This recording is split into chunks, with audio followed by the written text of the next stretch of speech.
பொங்கல் பண்டிகை நெருங்கும் வேளையில் தமிழகத்தில் ஜல்லிக்கட்டு களம் சூடுபிடித்துள்ளது. உலக புகழ்பெற்ற அலங்காநல்லூர், பாலமேடு, அவனியாபுரம் ஜல்லிக்கட்டு போட்டிகளில் பங்கேற்க உள்ள காளைகளை அடக்க மாடுபிடி வீரர்கள் தயாராகி வருகின்றனர்.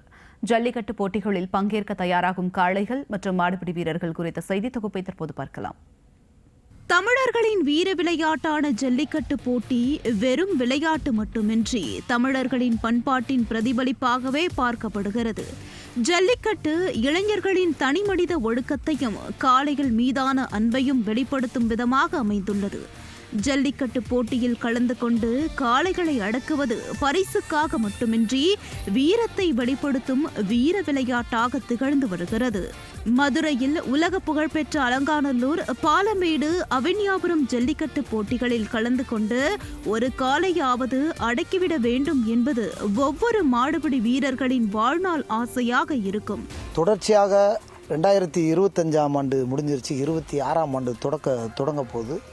இதுக்கு தென் தமிழகம் மட்டுமில்ல, உலக நாடே உத்து பார்க்கக்கூடிய அலங்காநல்லூர், பாலமேடு, அவனியாபுரம் ஜல்லிக்கட்டுக்கு உலகளாவிய மக்கள் இன்றைக்கி இந்த காளைகளை ரெடி பண்ணுறதும் இந்த மாடுகளை ரெடி பண்ணுறதும் உலகளாவியாக பார்த்துக்கிருக்காங்க உலகத் தமிழர்கள் எல்லாருமே. அதில் மதுரையில் தென் தமிழகம் மட்டுமில்ல, தமிழ்நாட்டினுடைய தாய் பூமியானது ஜல்லிக்கட்டுக்கான பூமி இந்த மதுரையுடைய மண்ணினுடைய பூமி தான்.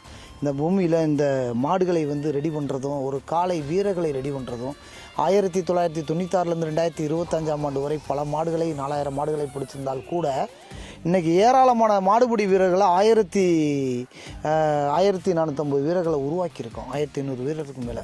ஒரு காலகட்டத்தில் கிராமப்புறங்களில் வசிக்கக்கூடிய இளைஞர்கள் மட்டுமே ஜல்லிக்கட்டு போட்டிகளில் பங்கேற்று வந்த நிலையில் ஜல்லிக்கட்டு போராட்டத்திற்கு பின் மாணவர்கள், இளைஞர்கள், காவல்துறை, இராணுவம் உள்ளிட்ட பல்வேறு துறைகளிலும் பணிபுரியக்கூடியவர்கள் ஆர்வமுடன் ஜல்லிக்கட்டு போட்டிகளில் கலந்து கொண்டு வருகின்றனர். இதன் காரணமாக தமிழ்நாடு ஜல்லிக்கட்டு பயிற்சி மையம் மற்றும் ஜல்லிக்கட்டு மாடு வீரர்களுக்கான பாதுகாப்பு சங்கம் ஆகியவற்றை உருவாக்கி அதன் மூலமாக தமிழகம் முழுவதிலும் இருந்து வரக்கூடிய ஏராளமான இளைஞர்களுக்கு ஜல்லிக்கட்டு மாடுகளை அடக்குவது குறித்த பயிற்சிகளை வழங்கி வருகின்றனர்.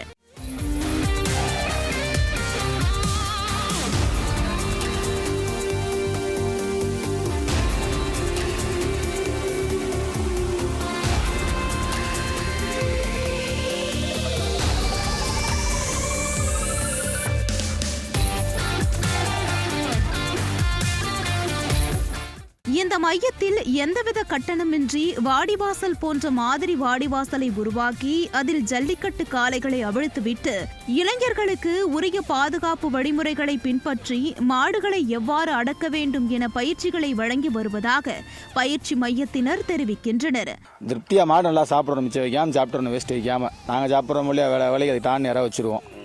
நாங்கள் டயத்துக்கு நாங்கள் சாப்பிட்ருக்கோம் எங்கே இருந்தாலும் சரி ஃபோன் போட்டு பசங்களே இற வைக்க சொல்லிடுவோம். ஒரு ஃபங்க்ஷன் எங்கே போனாலும் சரி பசங்க டான் 20 பசங்க இருக்கானுங்க, அவங்க டான் இற வச்சுருவாங்க. மாட்டுக்கு எங்கே இருந்தாலும் நாங்கள் இருக்கமோ இல்லையா இற வச்சு அவங்க பார்த்துக்குவோம். அது போக சோள நாற்று எடுத்து போடுவோம், வைக்க இந்த மாதிரிலாம் எடுத்து போடுறது ஃபுல்லாக. அது போக புல்லுக்கட்டு, ஸ்நாக்ஸ் மாதிரி அதுக்கு மட்டும் 3 வகையாக ஸ்நாக்ஸ் கொடுப்போம். அது போக தூசி தவிர 4 பேரில் அவுத்துருக்கோம். நம்ம பேரில் ஓட்டும் போது ஏரியா பேர் நம்ம பேரில் அண்ணே உங்கள் பேரில் ஓடும் போது அந்த சந்தோஷம் 4 செகண்ட் தான் அது.